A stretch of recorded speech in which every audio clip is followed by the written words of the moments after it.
comentando que en el laboratorio pasado dejamos entonces la imagen de esta lámina de una conjuntiva ocular o conjuntiva vulvar.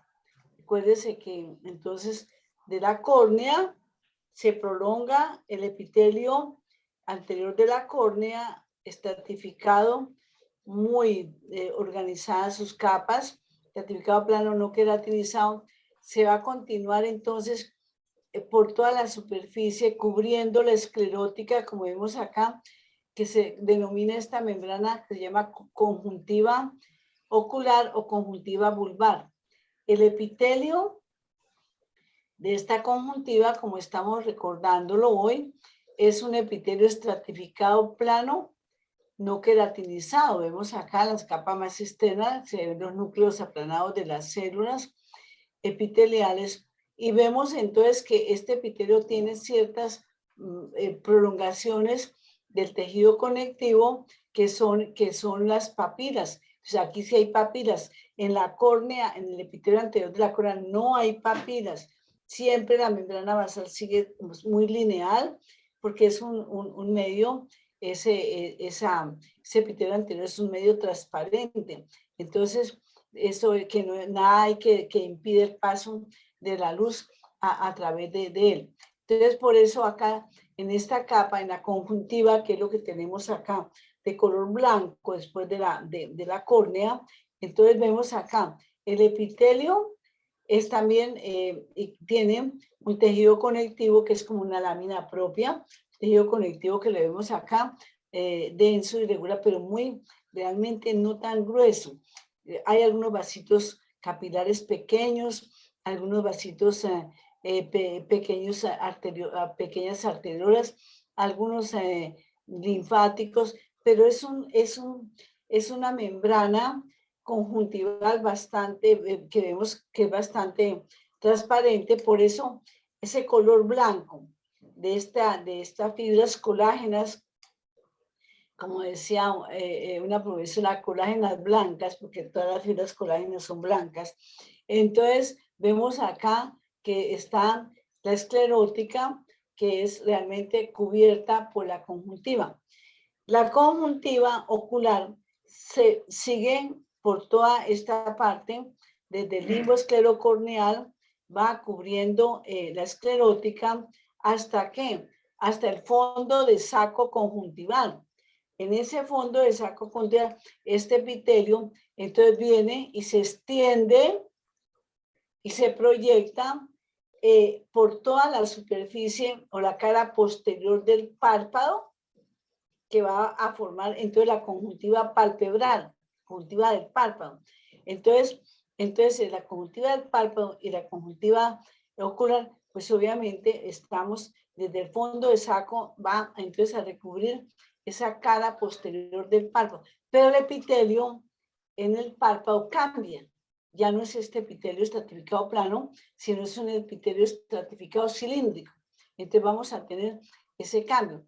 Lógico, aquí tiene que ser plano porque tiene que ser más protector, más fuerte. En cambio, el epitelio que va a recubrir la cara posterior del párpado, la que está en contacto, el párpado que está cubriendo pues, el ojo, que son los dos pliegue superior y el pliegue inferior del párpado, que ya hablamos bastante de él cuando hablamos en un fetico, cómo empieza a formarse ese párpado más o menos a partir de la 8ª semana, que empieza a formarse esos pliegues que van creciendo y llegan y se fusionan, como vimos en ese párpado, en ese ojito fetal, y se fusionan los dos pliegues del párpado hasta la semana 26 a 28.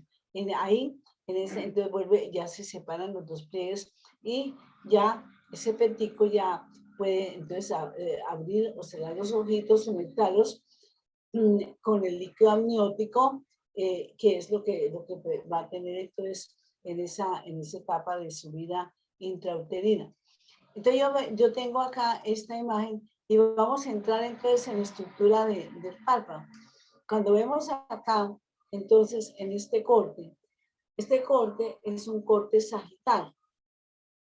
Entonces viene desde la base hacia acá, hacia el vértice, o sea, hacia la superficie del párpado. Entonces viene de acá, de la base, y viene acá hasta la superficie, hasta esta, donde salen las pestañas, ¿no es cierto?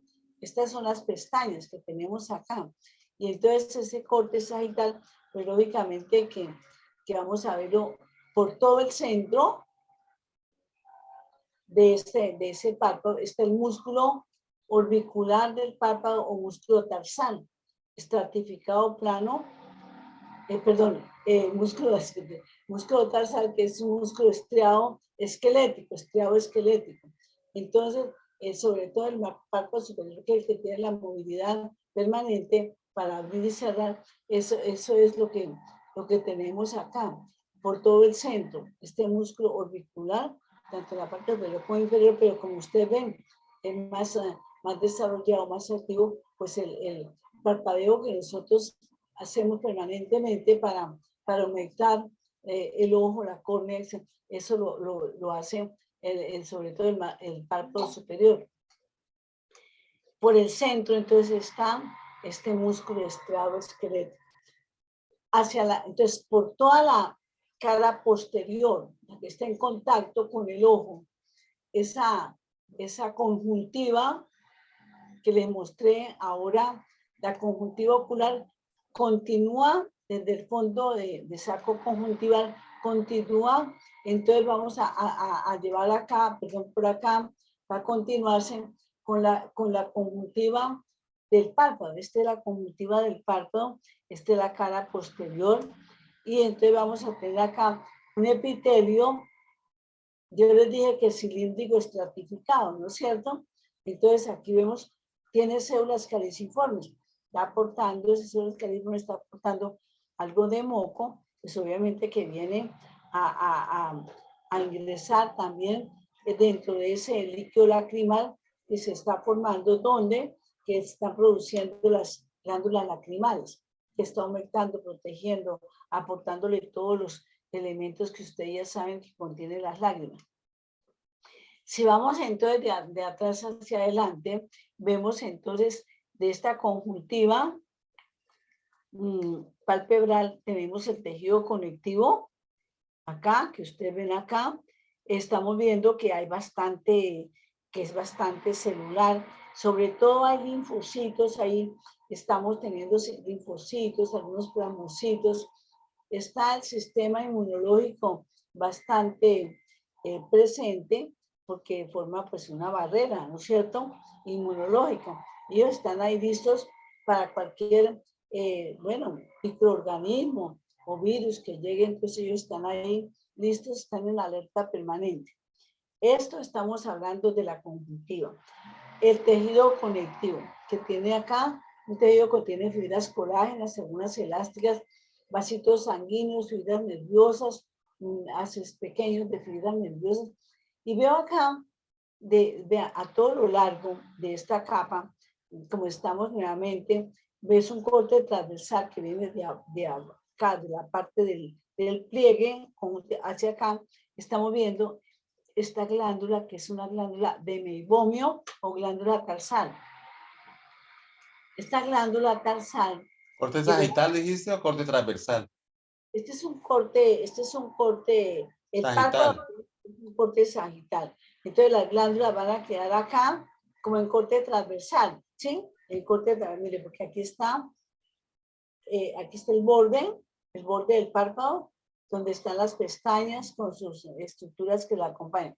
Entonces vamos a ver aquí, yo veo grupitos y grupitos que son de células secretoras que son acinos formando lobulillos, y esto es una sola glándula que viene, como ustedes ven acá, pero resulta que si yo hago el corte y sigo cortando más profundo, encuentro que el conducto excretor único de esa glándula viene a lo largo por todo el centro, y ese conducto va libre ¿hasta qué? Hasta la superficie. Esta secreción oleosa, esta secreción sebácea que va que va aportando inmensamente importante para evitar para poner una película oleosa, para que protege también de la resequedad del ojo, aportando las lágrimas digamos, esta parte. Entonces, esto es lo que vamos a tener. Entonces, por eso, cuando hablamos de glándulas de meibomio, hablamos que son unas glándulas que son de secreción sebácea, es sebo, es grasita, es una secreción oleosa que viene directamente, no está conectado su conducto a ningún folículo piloso, viene directo y se abre a la superficie. Segundo, es una glándula clasificada, entonces, desde el punto de vista estructural, como acinar, porque son acinos, los que vemos, simple porque tiene un solo conducto. O sea, si yo sigo cortando, me encuentro el conducto a todo lo largo, es un solo conducto al cual llevan las secreciones todos estos acinos que forman lobulillos a lo largo, y ese conducto llega y se abre libremente acá, como estamos viendo acá. A veces se ve bien, ahora vamos a ver otra imagen, se ve completamente. Entonces, es una glándula sebácea, se llama modificada. ¿Por qué? O porque no tiene su conducto, no va conectado a un folículo piloso, sino se abre libremente a la superficie, obviamente, como estamos viendo en este esquema, en esta microfotografía, perdón. Entonces, esto es lo que tenemos acá. Esto sería como toda la conjuntiva a lo largo de la cual va esta glándula. Cuando vamos entonces aquí, por todo el borde libre, encontramos las pestañas. Aquí hay 1, 2, 3, 4 pestañas. No, esta no es el extremo. Aquí hay 1 y 2. Entonces, ¿qué tiene esas pestañas? Pues como son, obviamente, pelos especiales, rígidos. Si vamos a ver, cuando se ven anatómicamente, hay unas 3 o 4 capitas de pestañas. Cada pestaña tiene pues su folículo piloso, bastante grueso, y a él le llegan el conducto de las glándulas sebáceas propias de cada folículo piloso, que son las que llamamos glándulas de 6. Señor de apellido 6, le colocó su apellido, y entonces son S-E-I-Z, glándulas de 6, que son glándulas sebáceas típicas, características, que llevan su conducto a estos folículos pilosos de las pestañas. Estamos hablando aquí de las pestañas. ¿Qué más vamos a ver en toda esta zona? También vamos a ver, en toda esta zona vamos a ver glándulas sudoríparas apocrinas. Entonces eso lo observaremos ahora en otra imagen que vamos a tener, que son apocrinas modificadas. Entonces son glándulas sudoríparas también de luz amplia, y ya tienen en contexto básico la misma morfología, enrolladas de las que vimos en piel delgada. Entonces, estas glándulas sudoríparas las vamos a llamar también glándulas de Moll. Entonces ahí cada uno le iba colocando su apellido. Esto es lo que tenemos en toda. ¿Qué más vamos a ver en todo esto? Pues nervios, obviamente, hace de fibras nerviosas, vasitos sanguíneos, vasitos linfáticos, todo lo que tenemos en esta zona. Cuando vamos por toda la superficie externa del parque, pues tenemos una piel delgada.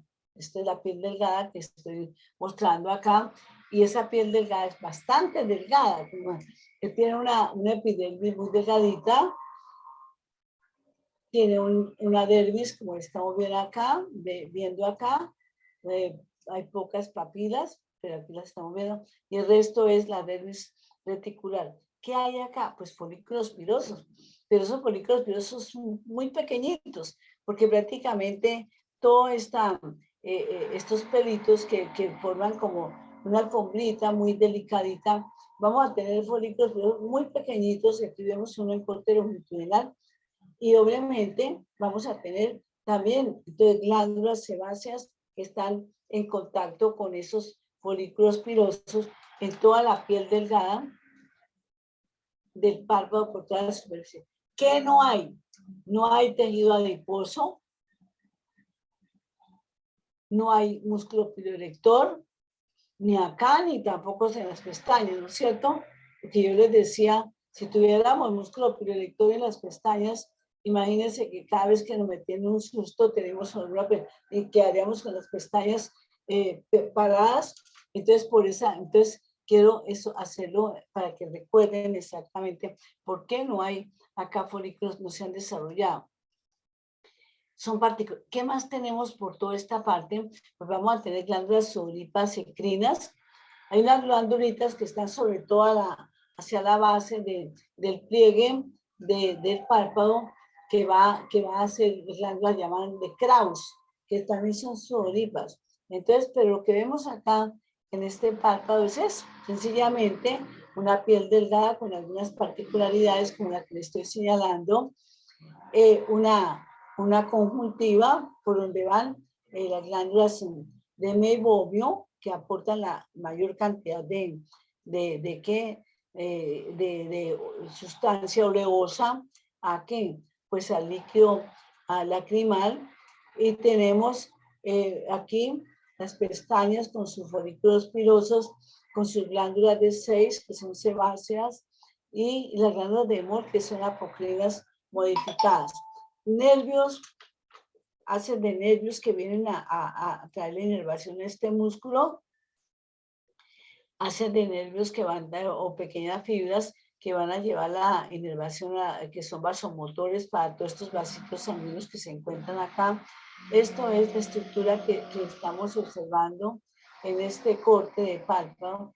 Y aquí vamos a ver otro cortecito.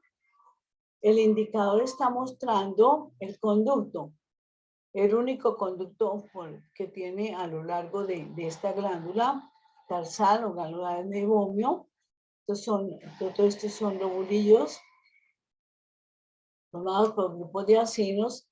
Vea que no hay conductos, sino ellos sencillamente, que los lobulillos van a llevar su secreción a este único conducto que se abre libremente a la superficie del borde del párpado, ¿no es cierto? Esto es lo que tenemos acá, una glándula para clasificarla como acinar, simple, porque tiene un solo conducto, ramificada, porque todas las acinos se han ramificado en lobulillos, como lo vemos acá.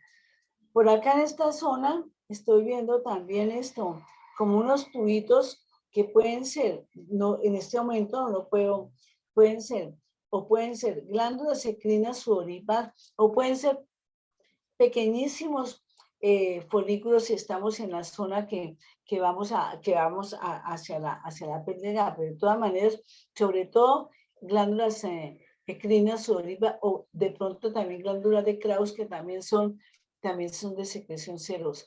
Esto es lo que estamos viendo en esta microfotografía. Esta lámina se tomó de un corte también de un párpado que tenemos. Entonces aquí está el epitelio de la conjuntiva, cilíndrico estratificado con algunas células caliciformes, su membrana basal, todo el tejido conectivo de esa lámina propia, diría yo, con todas las características. Aquí vean ustedes, no hay absolutamente nada que pueda confundirme con que sea una epidermis, que no tenemos sino este epitelio que es típico y solo característico. A veces, o la mayoría de las veces, en estos cortes hay bastante tejido linfoide difuso, como les decía, ahí esperando como guardianes, formando una barrera inmunológica. Y acá estamos viendo, vean, lobulillos de glándulas sebáceas, vemos, y aquí se alcanza a ver con un poquito del conducto que quedó el corte transversal. Aquí en la parte inferior estoy viendo entonces el músculo estriado esquelético del músculo tarsal, o sea, el músculo que va por toda la parte media orbicular del párpado. Este corte entonces aquí es por toda la parte, digamos, de la conjuntiva, y aquí viene por la mitad, viene el músculo, ¿no es cierto? Pasando acá a la otra cara, o sea, a esta capa externa, Entonces está la piel delgada.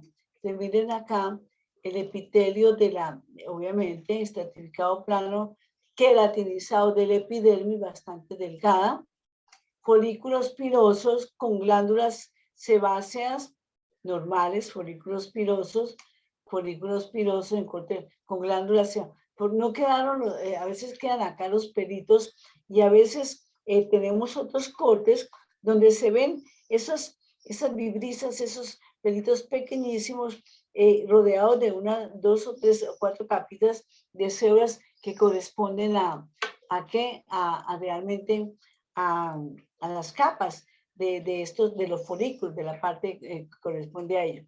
Estoy viendo acá también esta glándula, vean, esta glándula es una glándula apocrina, sudorípada, típica.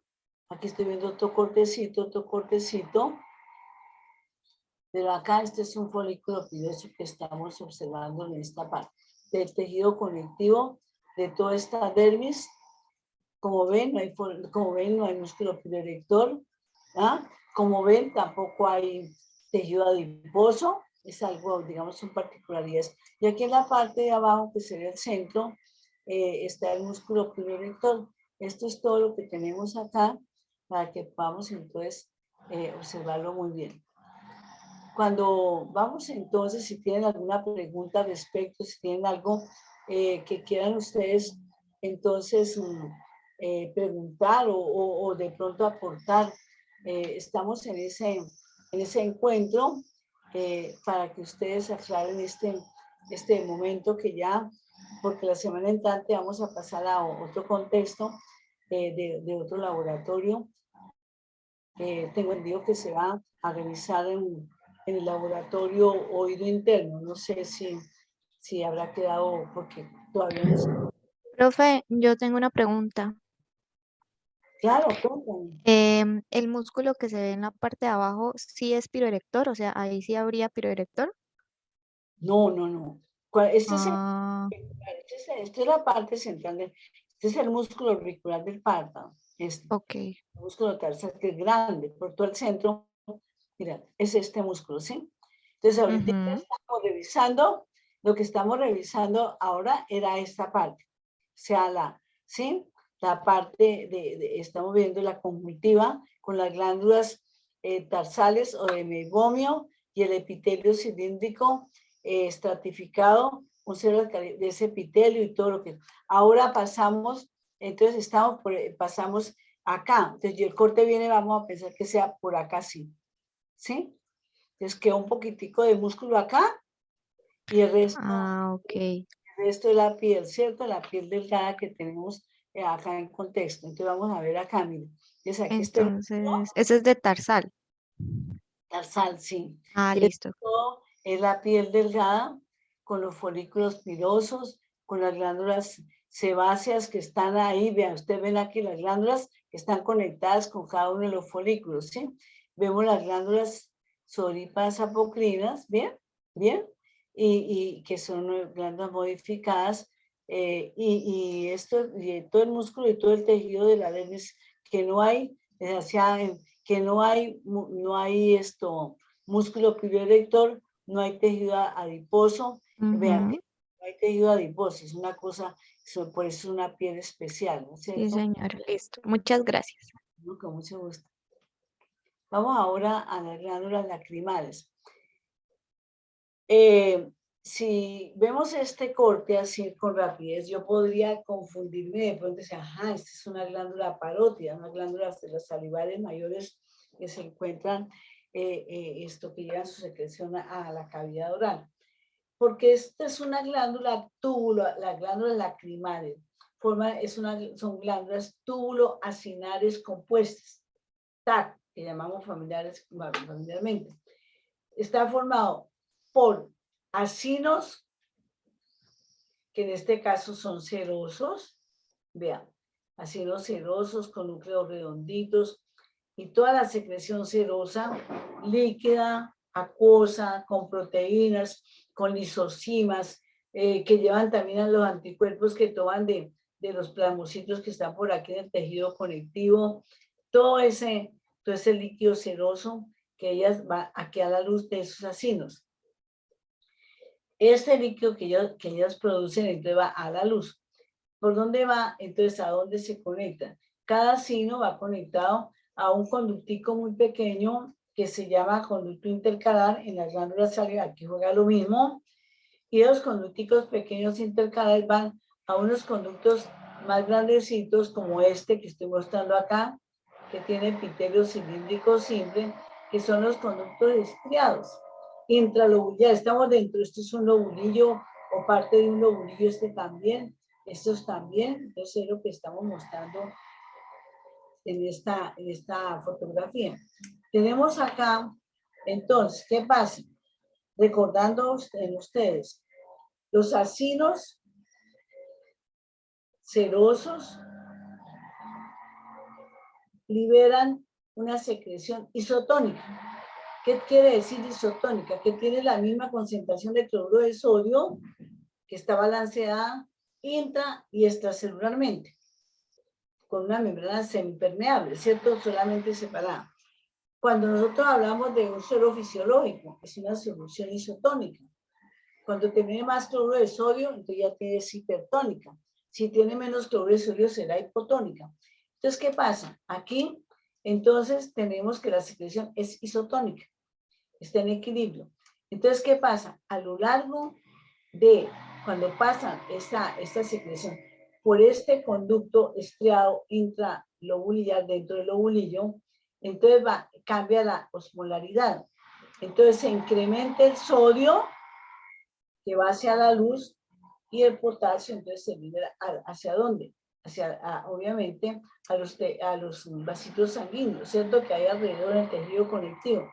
Entonces por eso estos conductos estriados tienen muchas mitocondrias, tienen muchos repliegues por la base, tienen ATPasa de sodio y de potasio, y esto es lo que vamos a tener en cuenta en estos, por eso la importancia de estos conductos estriados en esta glándula y en las glándulas parótidas y las glándulas que tengan también secreciones serosas. Por eso tenemos acá un lobulillo, varios lobulillos. El acino tiene su membrana basal y ahí están las células mioepiteliales. Entonces aquí sigue habiendo células mioepiteliales por toda la base, compartiendo la membrana basal. Tejido conectivo del estroma es todo este tejido conectivo por donde va la irrigación, los vasitos sanguíneos y los nervios, ¿no es cierto? Fibras nerviosas que van a llegar entonces a hacer la inervación correspondiente, estimulando la secreción de toda esta glándula. Veo aquí un tabique del tejido conectivo, este conducto grande que yo estoy observando, estaba mirando que pareciera que es un conducto con un epitelio cúbico simple, pero estoy viendo acá otra capita de células que me está diciendo, no se preocupe, mire bien, que aquí lo que tenemos es dos capas epiteliales, o sea, aquí estoy viendo un epitelio biestratificado con esta luz de este conducto interlobulillar, pero observamos muy bien.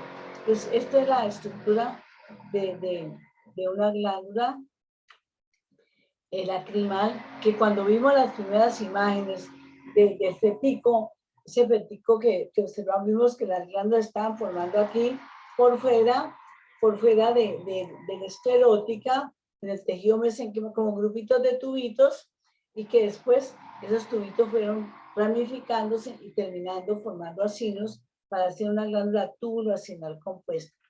Entonces esto es lo que, y aquí tenemos otro cortecito. Vea un lobulillo, otro lobulillo, conductos intralobulillares, que le estaba hablando de los estriados, principalmente por su función, los acinos, muy bien, serosos en una coloración especial. Aquí este conducto que va por acá es un conducto interlobulillar, vea, porque aquí hay tejido conectivo que separa este lobulillo de este. Esto es todo lo que... Y este es un conducto estriado intralobulillar, que me estaba contando que cambia la osmolaridad de la secreción isotónica del acino, que cuando pasa por ello se hace hipertónica. Entonces, esta es la imagen que tenemos con relación a esta. No sé si hay algún comentario, alguna pregunta, si el doctor César Blanco quiere aportar algo más al respecto. por lo que hablábamos de las células mioides, que están también alrededor de los acinos serosos y que tienen cierta conexión como con centros especiales emocionales y más que todo como el sistema límbico de las sensaciones, las emociones más profundas, hacen que se produzca ese fenómeno de llorar como expresión de dolor emocional o de dolor físico igualmente, pero las lágrimas se están produciendo constantemente, o sea, podemos decir que siempre que parpadeamos estamos lubricando la superficie de la córnea y de la conjuntiva con estas lágrimas, manteniendo el ojo húmedo. En el momento que viene una emanación de lágrimas debido a un suceso trágico o cualquier cosa, las células mioides se comprimen y estos acinos tienen guardados dentro de sí bastante contenido lacrimal, de tal manera que uno puede llorar y puede vertir lágrimas y lágrimas y lágrimas, ¿no? Claro. Como les pasa a algunos estudiantes al final del semestre, pero no a todos, ¿no? Este fenómeno de llorar es muy particular como del hombre y es como para, también como para disipar las penas, se puede decir, porque cuando perdemos a un ser querido lloramos, cuando tenemos penas sentimentales de amor se llora, cuando hay personas, como yo decía, ¿no? Que mujeres que lloran viendo una novela, sabiendo lo que es un dramatizado, pero lo hacen también que, sí, Sus gusta llorar. sentimientos afloran y se expresan por medio de las lágrimas. Son cuestiones de ya de bastante emotividad que El problema sería decirles qué pasa con las glándulas lacrimales con el tiempo, dejan de producir lágrimas como lo hacían. Claro que sí, a veces hay que utilizar lágrimas artificiales para mantener los ojos húmedos. La doctora ahí tiene sus lágrimas artificiales. Esto es una propaganda de YouTube. estas son más bien costositas porque son, cuando uno es alérgico a todo, tiene que buscar unas especiales para que no vaya a producirse entonces una conjuntivitis o una reacción alérgica. Entonces tiene que tener uno cuidado también al usar, pero son muy buenas porque evita esto, eso, el ojo seco, que es, y así uno no la, pero cuando uno lee mucho o está todo el tiempo con la luz del, pues, fíjense que todos los que están tanto tiempo con el computador deben tener sus lágrimas o su líquido que se va aplicando permanentemente para evitar esto, que el ojo seco, que va a dañar la córnea y va a tener una cantidad digamos, de problemas con la salud visual. Sí, entonces esas glándulas lacrimales nos acuerdan, podemos nosotros sintetizar un poco lo que hemos aprendido a través del semestre y desde epitelios. Son glándulas TAZ serosas, o sea, túbulos acinares compuestos serosas, tal como muy parecida a las glándulas parótidas, también son TAZ serosas, pero que tienen una serie de conductos que ya las identifican un poco diferentes. Y parecido también un poco al páncreas, que es acinar compuesta, o sea, puros acinos. El páncreas casi no tiene tubos. Aquí vemos partes tubulares de la glándula y vemos que está organizada en lobulillos. Generalmente los acinos están metidos todos los como manojos de uvas que habla la doctora, pequeñitos, eso es un lobulillo de uvas, pero hay otro vecino y otro vecino, y hay unos conductos que van llevando las lágrimas, que son los conductos excretores, que los vemos en esos cortes, y finalmente estos conductos van a drenar el aparato lacrimal, está el seno lacrimal y los canalículos, y las lágrimas van a bajar por dentro al cornete inferior donde desembocan en el conducto nasolacrimal para mantener la cavidad nasal húmeda, porque acuérdense que siempre esto está muy húmedo porque tiene que humedecer el aire que uno respira por la cavidad nasal, hay que humedecerlo, filtrarlo, calentarlo. En las condiciones especiales de la cavidad nasal presentan este tipo de, también de glándulas, pero en el sistema respiratorio luego lo vamos a ver a unas malas glándulas mixtas, las serosas puras como estas, serosas, o sea, quiere decir que el líquido seroso es acuoso, como, ¿sí? Como la cera derretida, diría yo que es como Oh.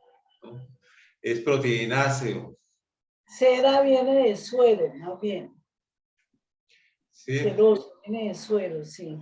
El suero es la parte de un coágulo de sangre que cuando uno saca un coágulo de sangre y no le echa coagulante, esa agüita del suero, ¿cierto? Término genérico, sí.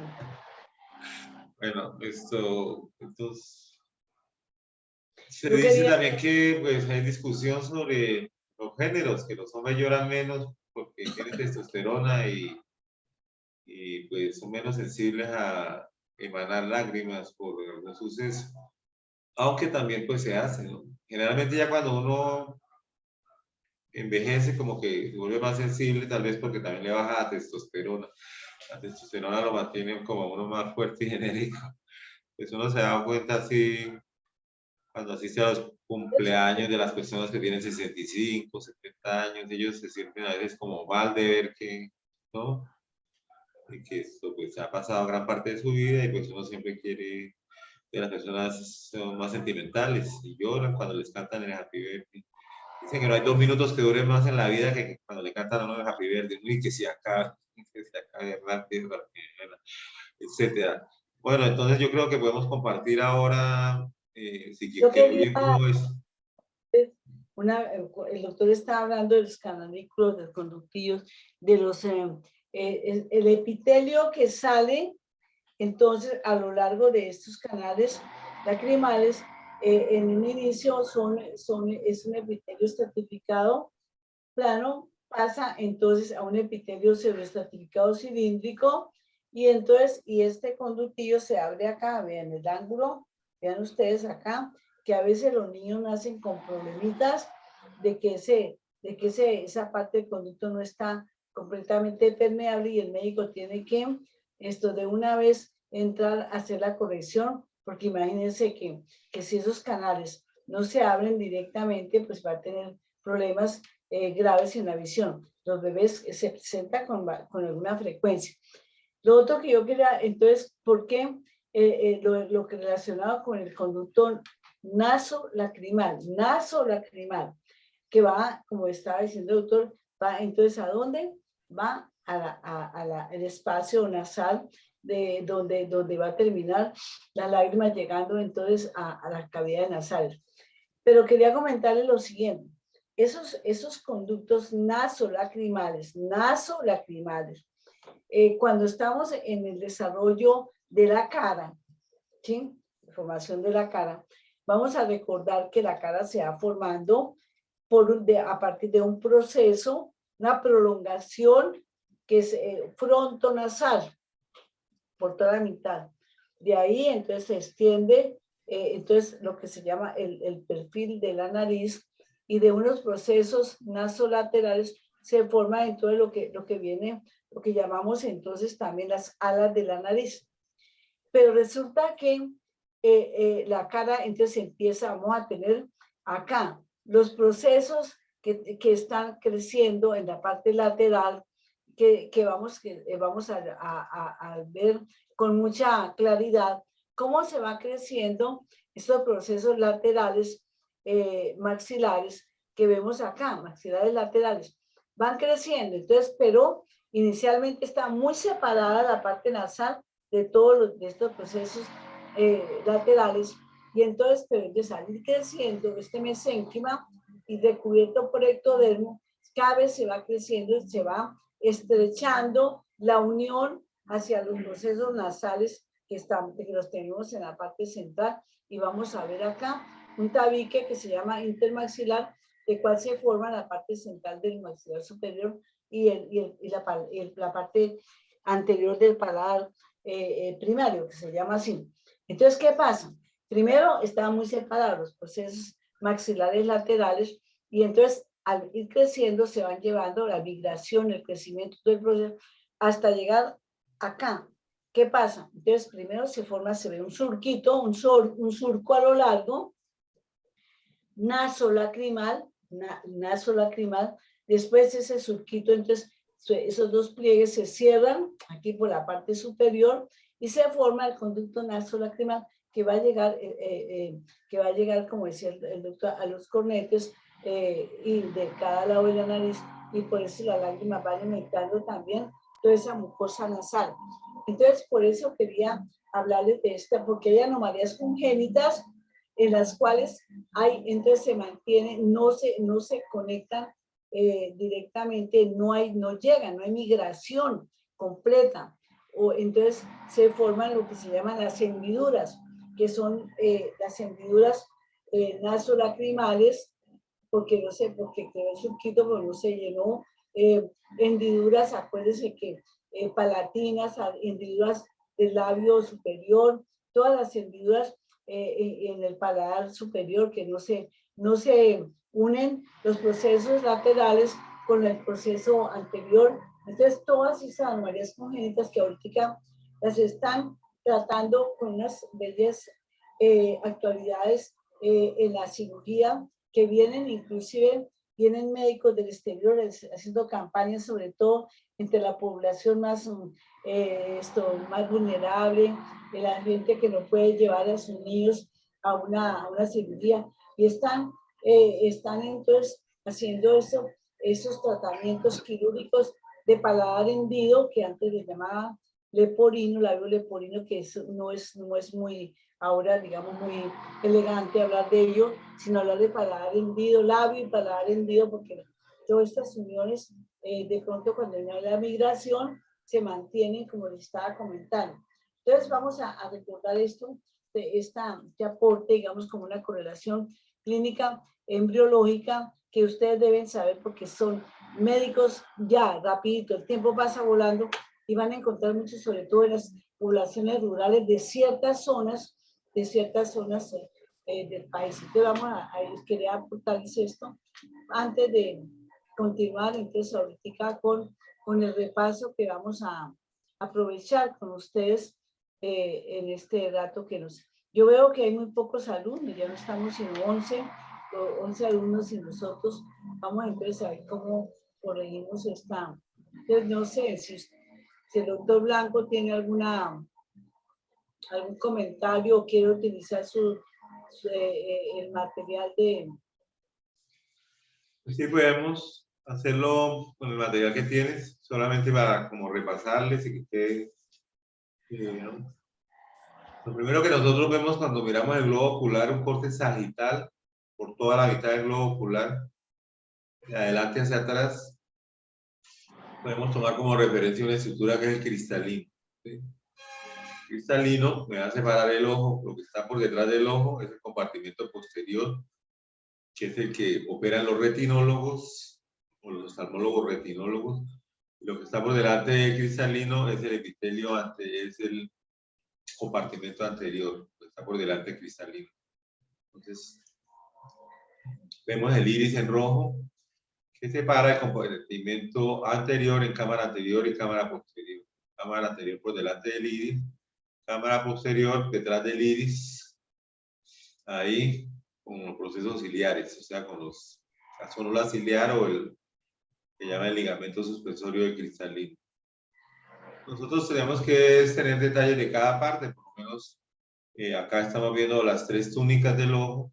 Observamos la túnica fibrosa, es muy gruesa, aproximadamente 1 milímetro, mucho colágeno tipo 1, las fibras entrelazadas para dar la máxima resistencia. Y en la parte anterior se modifica la estructura molecular de ese colágeno, que forma la córnea, cuya disposición de transparencia la da la rotación de sus láminas que la forman, rotación a 90 grados, que anula el índice de refracción, y pues, esta estructura que es tan gruesa y fuerte se vuelve transparente. Cuando uno muere, la córnea se le dio el nombre de córnea porque se cornifica. Entonces, cuando uno muere, para las 24 horas, si le abren los ojos, las córneas ya no están transparentes, sino empiezan a volverse opacas, o sea, a cornificarse. Un fenómeno que lo vieron desde los tiempos inmemoriales, nuestros primeros médicos. ¿Sí? Cuando uno muere, también sucede un fenómeno. La pupila, o sea, el iris se recoge, se acorta el iris, o sea, se contrae completamente el músculo dilatador y las pupilas se vuelven muy grandes. Usted abre los ojos y mira a una persona fallecida, las pupilas están plenas, ese es el nombre que se da. De esta manera nosotros podemos mirar, sí, repasar algunas partes, por lo menos algunos accidentes que me interesan acá, mirarlos, por lo menos la papila óptica, ¿sí? Saber qué es por donde sale el nervio óptico. Más arriba de la papila óptica está la mácula. La papila óptica está la mácula, ¿sí? Entonces, la fóvea que está en el centro de la mácula presenta solamente conos y es el punto de máxima agudeza visual y se considera la retina central. La retina más importante, central, la que se fija en el detalle, para la supervivencia, ¿sí? Para chismosear, para criticar, cualquier cosa de esas. Se cuenta que la retina que está en amarillo sigue y muere en la hora serrata. Entonces son las 5/6 partes de ese globo ocular, están cubiertos por las 3 capas. Ya de ahí en adelante, donde termina la retina, la hora serrata, aparece el cuerpo ciliar, que está formado por eso, por el músculo ciliar y los procesos ciliares, y tiene una parte plana que va hacia atrás. Todo ese cuerpo ciliar está rodeado por el epitelio ciliar, que es el de arriba no pigmentado, y el más profundo es el pigmentado, ¿no? El cuerpo ciliar. El iris, las competencias es saber cómo está hecho, las capas que tiene, cómo funciona. La córnea también igualmente, mira, y sobre todo una parte muy importante es el ángulo iridio corneal, que también lo vamos a ver, y vamos a ver la parte de los procesos ciliares y la hora serrata. Después ya lo hemos visto, sino para que quede como todo en repaso, y como si ya es tema para después de vacaciones, van a tener bastante tiempo para ese examen, para al menos ver las grabaciones. Después vamos a pasar a la primera.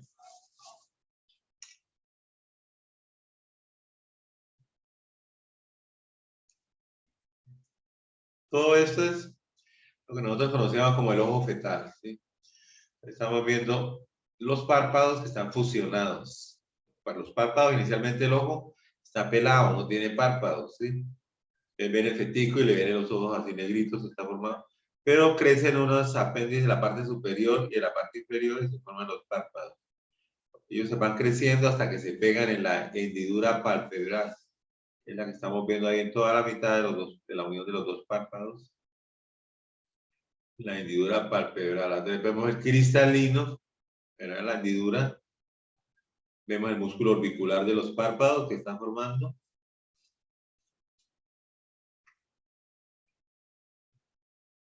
El epitelio interior de los párpados, que es la conjuntiva palpebral, también se está formando. El fondo de saco, ahí se devuelve para pasar por encima de la córnea o de la esclera y luego de la córnea. Como ustedes ven, la córnea se dobló hacia allá. Si yo lo hubiera agarrado y lo hubiera puesto para el lado contrario, debería estar acá, debajo de los párpados. Podemos mirar una que esté así, ¿no?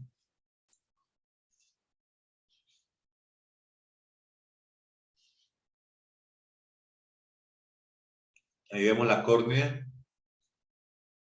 Están formando de sus 5 capas. Detrás está el cristalino. El cristalino se volteó, o sea, se dio como la vuelta porque el epitelio del cristalino, obsérvenlo ahí, se encuentra hacia atrás. Entonces él generalmente se encuentra hacia el borde de adelante. Todo el cristalino está cubierto por una cápsula. En la parte anterior se llama la cápsula anterior del cristalino y en la posterior la cápsula posterior del cristalino. Solamente se está formando como algo del aparato ciliar. Vemos algo ahí pigmentado. El iris todavía no ha crecido. Algunos procesos ciliares. Y vemos la retina, cómo termina ahí en la hora serrata. Más adelante se va a ver esto. Y cómo la retina primitiva está despegada del epitelio pigmentario en la vida embrionaria. El epitelio pigmentario está arriba, negrito que vemos. Y la retina, sus capas, sus células bipolares, ganglionares y conos de bastón no se han separado para formar las capas, sino que hay una capa celular y una capa más clara que corresponde a la retina primitiva. Arriba están las glándulas lacrimales en formación. Ahí las podemos ver que inicialmente son unos pequeños tubitos que proliferan. También vemos el párpado y la hendidura palpebral, los fondos de saco, y ya está empezando a formar la esclerótica, ¿no? Detrás de la córnea subiendo hacia atrás, por arriba ya vemos nuestro tejido conectivo, por debajo de las glándulas lacrimales en formación vemos la esclera, la coroides todavía está muy incipiente en su formación, y de esta manera pues, debemos ver que el epitelio de la córnea es un epitelio de origen ectodérmico, porque viene de los párpados que se doblan hacia la parte interna y luego sube. Entonces, el epitelio anterior de la córnea, lo mismo que el epitelio de la conjuntiva, y todo eso es de origen ectodérmico. La parte de adentro, la retina primitiva, es de origen ectodérmico, porque el tejido nervioso es ectodérmico.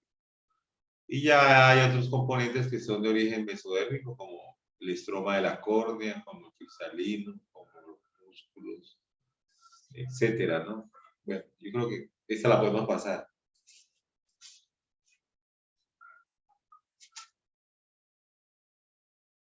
Aquí estamos viendo que ya la retina, las células que tal vez van a formar los conos de bastones están apiñando más hacia la parte de arriba, y las otras dos capas están todavía no diferenciadas, no hay plexiformes, tal vez está el borde, que es el borde de la retina interno, que es la limitante interna, y el epitelio pigmentario, que sí se ve muy bien, es la primera capa de la retina, lo vemos ahí. Por encima está empezando a formar la corio vascular.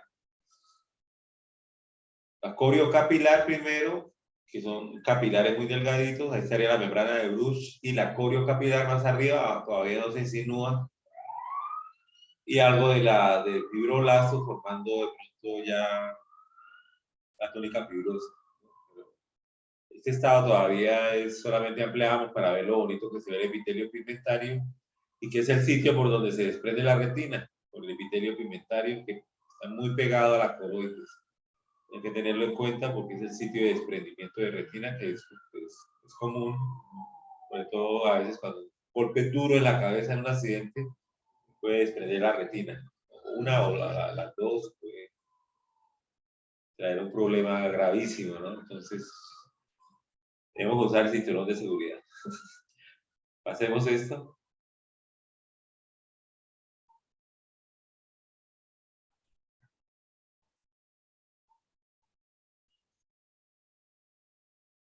La siguiente, doctora.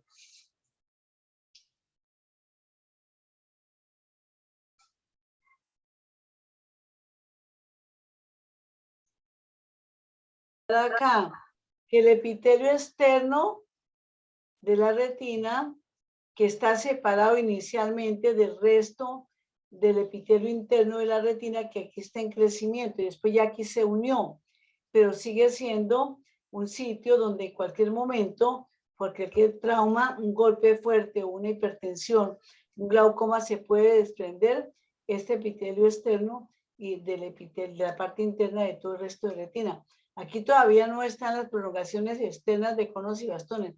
Está el soma de las células nerviosas, conos y bastones. Hay algunas sinapsis por acá muy pequeñas, y aquí está la nuclear interna de las neuronas bipolares y demás neuronas. Y aquí están ya unas neuronas ganglionares y las fibras del nervio óptico y la limitante interna. Entonces queríamos mostrar esto, que esto todo viene a ser, estamos hablando del compartimiento posterior. Acá recordarles las capas de la córnea. Entonces, tenemos un epitelio en la parte superior, un epitelio de varias capas, o sea, estratificado plano húmedo. Encima del epitelio está la película lacrimal, que tiene una parte oleosa y una parte acuosa. La oleosa está en contacto con la microvellosidad del epitelio y la acuosa está en la parte más superficial. El propósito de la película oleosa es mantener pegada la capa acuosa para mantener más húmeda la córnea y la conjuntiva, que tienen que estar siempre húmedas. Por eso el ojo es tan delicado al tocarlo. Siempre está húmedo y siempre el parpadeo lo va a mantener de esta forma. No puede haber lo que llama el síndrome del ojo seco y termina arruinándose la córnea. debajo del epitelio de la córnea, que es un epitelio con uniones ocluyentes en la superficie y con desmosomas uniendo sus células entre sí. Encontramos la membrana limitante anterior o membrana de Bowman, que la ven ahí en blanquito, ¿sí? Tiene aproximadamente 10 micras, tiene colágeno tipo 4, tiene proteínas de adhesión como la fibronectina y las lamininas, y le sirve de soporte al epitelio anterior de la córnea. Posteriormente vemos la tercera capa, que es muy gruesa, como un 90% de toda la córnea. Se llama el estroma corneal, totalmente transparente, no tiene vasos sanguíneos. Está formada por unas hojas de colágeno, unas encima de otras, y en medio de ellas los queratocitos, que son esas células fibroblastos modificados que estamos viendo, y que construyen la matriz extracelular de la córnea, que está formada más que todo por los glicosaminoglicanos de la sustancia fundamental, tal como el queratán sulfato, como el heparán sulfato, que es la sustancia fundamental amorfa, o sea, lo que nosotros hablábamos, retenedora de agua, causa turgencia en los tejidos, porque son esponjas de agua, y que con el tiempo se pierden estos glicosaminoglicanos y la piel y los órganos pierden agua y esto causa envejecimiento. Ya los fibroblastos no van a producir lo mismo, este tipo de matriz. Hacia la parte inferior encontramos la cuarta capa, que es la membrana de Semen. La membrana de Semen, que es esa rojita que ustedes ven ya en la parte de abajo, le sirve también de soporte a la quinta capa, que es el epitelio posterior de la córnea, que es un epitelio cúbico bajo, casi plano, y se le decía antes el endotelio corneal. Ahí tenemos las 5 capas, el epitelio anterior de la córnea arriba, el epitelio posterior abajo. La membrana limitante anterior arriba, la membrana limitante posterior abajo, y en medio el estroma corneal. Eso sería lo que se les puede preguntar a ustedes dentro de la parte práctica. La córnea. Como la córnea no tiene vasos sanguíneos, es una membrana que se puede trasplantar. Yo puedo cortarla de un cadáver, una persona que recién fallecida en un accidente, que fallezca o un tiro, cualquier cosa, las córneas se cortan, pero lógicamente pues tiene que haber una reglamentación y una donación anterior o permiso de los familiares. Se cortan lejos del limbo, ¿no? O sea, por la esclera, para luego con un aparato muy especial que le quita la córnea al paciente. Ese mismo aparato corta la córnea exactamente para poderse la que quede exacto del mismo tamaño de la que se va a trasplantar. Le ponen como unos 20 punticos pequeños, unos 20 o 30 punticos muy diminutos, para que, y como ya no tiene vasos sanguíneos, entonces no hay rechazo. El rechazo es hecho por los linfocitos y los leucocitos de la sangre, que desconocen las cosas que no son del cuerpo y las atacan con anticuerpos, con la respuesta inmunológica. Entonces, la córnea se puede trasplantar. Es mejor la córnea de una persona joven, mucho mejor, ¿no? Las córneas, cuando ya ha pasado el tiempo, estamos los 60, 70 años, se debilitan mucho y a veces no se aconseja que se haga cirugía de cambio de lentes intraoculares porque la córnea de pronto no prende bien cuando tiene que pegar, porque hay que entrar por la córnea. Si yo quiero poner un lente, tengo que romper la córnea y hacer la cirugía y llevar el lente hasta, quito el cristalino, dejando la cápsula posterior y llevo el lente y lo acomodo allá. Entonces las córneas a veces, porque ya han perdido irrigación, porque ya han perdido agua, porque han perdido nutrientes, no pegan bien y la persona termina con la córnea blanca. Entonces es un problema a veces porque se aumenta y luego se comprometen otras cosas, etcétera. Bueno, sigamos.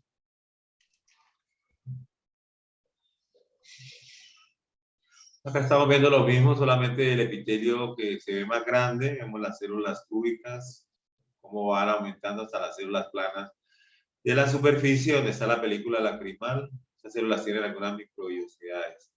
Este epitelio de 50 micras de espesor está descansando sobre la membrana de Bowman, que es el blanco que vemos. Ya habíamos nombrado que tiene la membrana de Bowman o membrana limitante anterior, y debajo está el estroma corneal. Vemos cómo las células... Tengo una duda. que me estás comentando de 50 micras de El espesor. epitelio. Y la membrana de Bowman dice más o menos 10. Perdón, solamente 50 micras. Entonces, Cada célula tiene como 10 micras y hay 5 capas. Hablamos. bueno, entonces lo que me pareció como muy delgada más bueno. o menos. El epitelio tiene, porque si las Bueno, células tienen una estatura más o menos de eso, de 8 o 10 micras.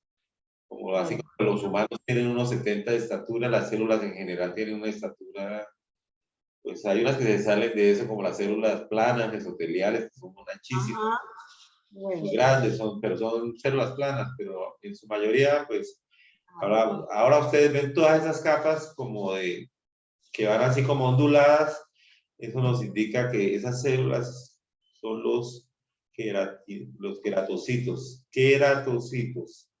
y ellos forman la matriz de la córnea.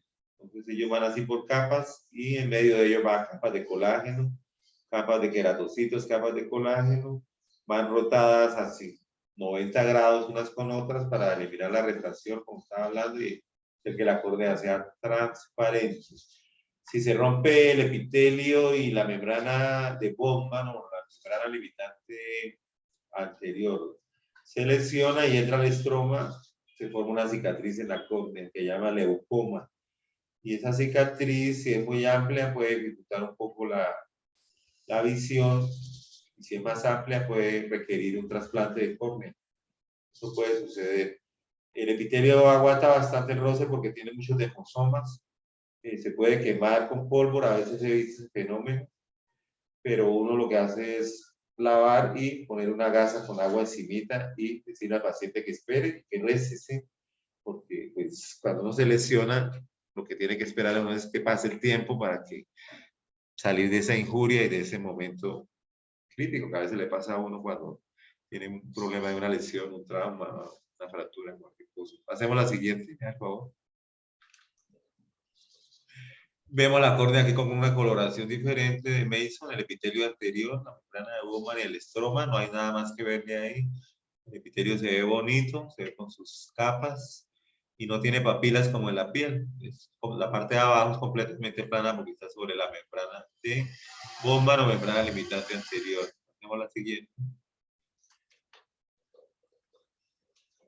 Ahora miramos la parte de adentro de la córnea, entonces estamos mirando el estroma en azul, la membrana limitante posterior, color claro rojizo, o membrana de semen, y el epitelio cúbico alto, que es el epitelio posterior de la córnea. Epitelio se llamaba también endotelio corneal, pero es que en realidad no tiene nada de endotelio como el endotelio de los vasos sanguíneos, que tiene funciones muy diversas y específicas. Este es un epitelio que está forrando por dentro toda la cámara anterior, sobre todo la parte de la córnea. Toda la córnea es como una cúpula, ¿cierto? Que está en la parte encima del iris. Entonces ahí vemos nosotros que ese sería humor acuoso y esa sería la cámara anterior, ¿no? El espacio de abajo. Podemos pasar al siguiente.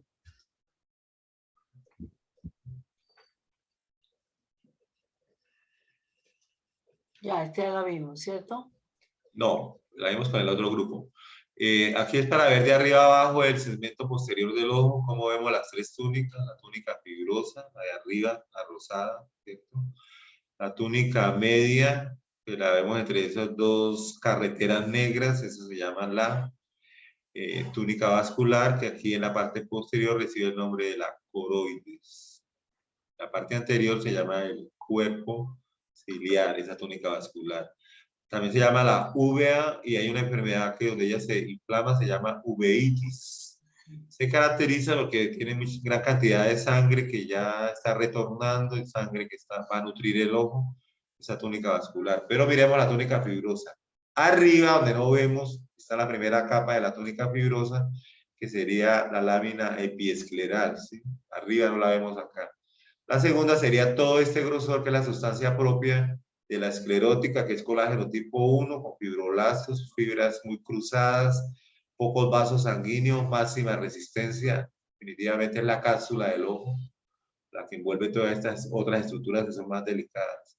Y luego empezamos a ver los primeros melanocitos en la túnica fibrosa, que se llama la lámina fusca.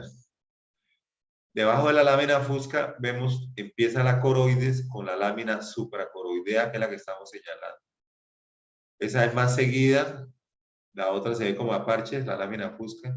Ambas tienen como finalidad volver el interior del ojo oscuro para que por la esclera no vaya a entrar luz, absorber la luz, la luz solamente puede entrar por la pupila, ¿no? La segunda capa de la coroides es la túnica vascular, o sea, esa que estamos viendo. Vemos esa vena grande, con glóbulos blancos, 5 glóbulos blancos y muchos glóbulos rojos, células endoteliales que distinguen esa vena, son larguitas, ahí se ven muy lindas, muy bien. Y debajo de esa corio vascular, que es la segunda, tenemos capilares, la corio capilar. Entonces la coroides tiene la lámina supracoroidea, la corio vascular y la corio capilar. Entonces tiene capilares con sangre oxigenada, sirve para nutrir parte de la retina, llevar oxígeno a las capas más profundas, como las que estamos señalando a través del epitelio pigmentario. Y llegamos a la retina, pero entre la corio capilar y la retina hay una rayita, que se llama la membrana de Bruch. Ve de pronto en otros libros, aquí la vemos incipientemente, no, arriba. ¿Sabes? Ay, me pasé. La membrana de Bruch está hecha de la membrana basal de las células de la corio capilar. La membrana basal por el otro lado, como un emparelado, ¿cierto? Por el otro lado está la membrana basal del epitelio pigmentario. Y en la mitad hay una capa de fibras elásticas sellando. Entonces la membrana de Bruch tiene 5 capas. Y esas 5 capas sellan la túnica vascular de la retina para que no se vaya a infiltrar líquido hacia la retina y esto me vaya a perjudicar o a separar las células. Creo que la retina, en alguna parte hay barreras, ¿cierto? Pero la membrana de Bruch es la principal. O sea, hay 5 capas o hay una capa que es la membrana de Bruch. Pero uno podría descomponerla en las 5 capas. Y la voy a nombrar para que ustedes se acuerden, ¿cierto? Entonces Doctor, tenemos que la membrana basal del epitelio pigmentario tiene 2 partes. La lámina lúcida y la lámina densa. Entonces son 2 partes. Lo que hay en la mitad, fibras elásticas, son 3. Y la membrana basal de la corio capilar tiene lo mismo. La lámina lúcida, la lámina densa que está para este lado y la lámina lúcida. Serían 5 capitas formando la membrana. Es tierra de nadie, algunos dicen, porque algunos no saben si pertenece a la coroides o pertenece a la retina, porque tiene parte de ambas, ¿no? La coroides y la retina, o de la corio capilar, que es la que aporta la membrana basal de esta capa coroidea. Luego bajamos a la retina y observamos nosotros como el epitelio pigmentario, ¿sí? Un epitelio cúbico que tiene 2 cosas importantes que hacer. Primero, fagocitar los residuos que se producen al ver imágenes. Siempre que uno ve imágenes se producen residuos, basura. Entonces tiene que fagocitarlos si no inundan la retina. Y la segunda cosa que hace el epitelio es que cuando la luz pasa y crea las reacciones químicas ahí en los discos y en todas esas partes de los conos y bastones, la luz que pasa es absorbida y no puede reflejarse nuevamente porque no causa reflejos o causa distorsión de la imagen. Esas 2 propiedades de fagocitosis, que es un epitelio cúbico simple y que absorbe la luz, son las principales cualidades del epitelio pigmentario de la retina. A veces la fagocitosis no se hace por algún fenómeno, deja de hacerse. La retina, esa capa se empieza a llenar los receptores de basura, de residuos, todos esos núcleos, y la retina empieza a volverse pigmentada. Esta se llama retinitis pigmentaria, que deja a las personas ciegas poco a poco, y entre más vean luz, empeora más su condición, porque entre más luz vean, más residuos se producen y no hay quien los fagocite. Como si uno dejara la casa 3 meses y sacar la basura, ¿sí? quería hacerle acá digamos, un complemento a esta, de las funciones más importantes que tiene el epitelio pigmentado de la retina es la formación de la barrera hematorretiniana. Es Estas uniones ocluyentes, más que cualquier otra estructura que formen, esta es la más importante. para que el plasma de estos capilares no transite directamente, sino específicamente para darle oxígeno y irrigación, digamos, a nutrición a las capas más externas de la retina. Es una de las funciones más importantes, la formación de esta barrera hematorretiniana. La segunda que estaba comentando, que es del asunto de que los bastoncillos, los bastones, estas prolongaciones que es de la parte externa, digamos, de las fotorreceptores, entonces la punta de los bastoncillos, el ápice, porque terminan ¿qué? Capturados, digo, por las células, estas células del epitelio pigmentado. Entonces, ¿qué pasa? El pigmento, el retinol que va por todos los discos, va circulando y cuando llega allí a este punto, lo fagocitan, porque eso tiene que estar permanentemente reciclándose, tiene que estar permanentemente fabricándose, sintetizándose en el segmento interno de la prolongación externa para que pasen directamente a través de ese cuello, ese cilio que es modificado y pasen a los discos, los discos por los cuales va, entonces va circulando y cuando llega ya a la punta, entonces lo fagocitan las células del epitelio pigmentado. ¿Qué pasa? Lo fragmentan en sus componentes básicos y vuelve y se usa, digamos, como elemento básico para que se siga permanentemente sintetizando en este segmento externo de esos conos y bastones. A eso me refería, porque es una función muy importante. Además que tiene microvellosidades, las células, para aumentar la superficie de absorción, tiene lisosomas, para lo que estaba comentando el doctor, solamente lo que habla de basura se refiere también a la punta de estos bastoncillos. Los conos